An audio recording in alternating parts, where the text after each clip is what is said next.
विकसित यूपी अभियान 2047 के तहत कार्यक्रम का आयोजन किया गया। अभिमुक्तीकरण कार्यशाला का आयोजन हुआ, जिसमें सीएम योगी आदित्यनाथ ने शिरकत की है और कार्यशाला का उद्घाटन किया है। समर्थ उत्तर प्रदेश पोर्टल का भी शुभारंभ किया गया। लखनऊ से आपको खबर बताई जा रही है, जहां समर्थ उत्तर प्रदेश पोर्टल का भी शुभारंभ किया गया है। इसी के साथ कार्यशाला का उद्घाटन भी सीएम योगी आदित्यनाथ ने किया है। लखनऊ से आपको तस्वीरें दिखाई जा रही हैं, जहां विकसित यूपी अभियान 2047 के तहत कार्यक्रम का आयोजन किया गया है। आगे बढ़ाने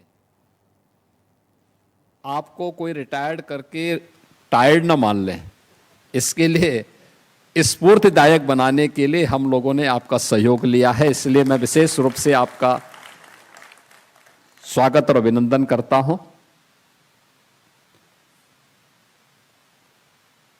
मैं केवल आपसे ये कहने के लिए आया हूं कि यह एक संकल्प है प्रधानमंत्री जी ने देशवासियों के सामने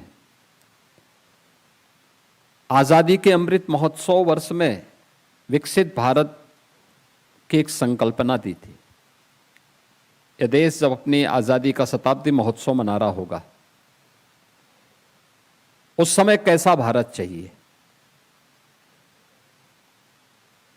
यह संकल्प केवल देश की सरकार का नहीं, 140 करोड़ भारतवासियों का बने।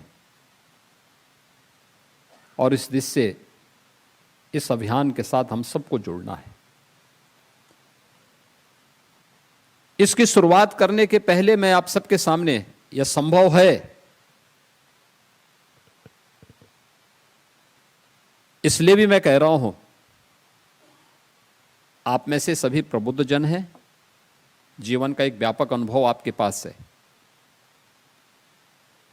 जैसी मनोदशा होगी, जैसा वातावरण होगा, उसके अनुरूप व्यक्ति अपने आप को तैयार कर लेता है। आपने प्रख्यात वैज्ञानिक जगदीश चंद्र बसु की वह कथा सुनी होगी, जो उन्होंने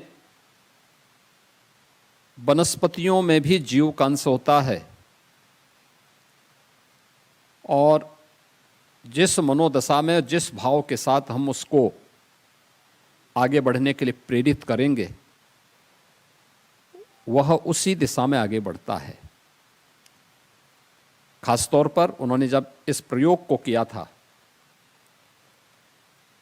उन्होंने एक जैसे वातावरण में, एक जैसी परिस्थितियों में, एक जैसी संसाधनों के साथ 2 पौधे रोपित किए थे।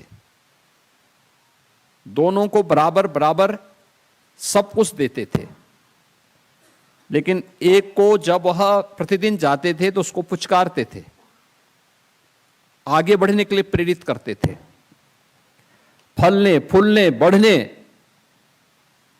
और जीवन में प्रकाशमान होकर के यशस्वी बनने का उसे अपना आशीर्वाद देते थे, तो दूसरे को धिक्कारते थे कि तो आगे नहीं बढ़ेगा, तो सूख जाएगा, मर जाएगा, मुरझा जाएगा, टूट जाएगा।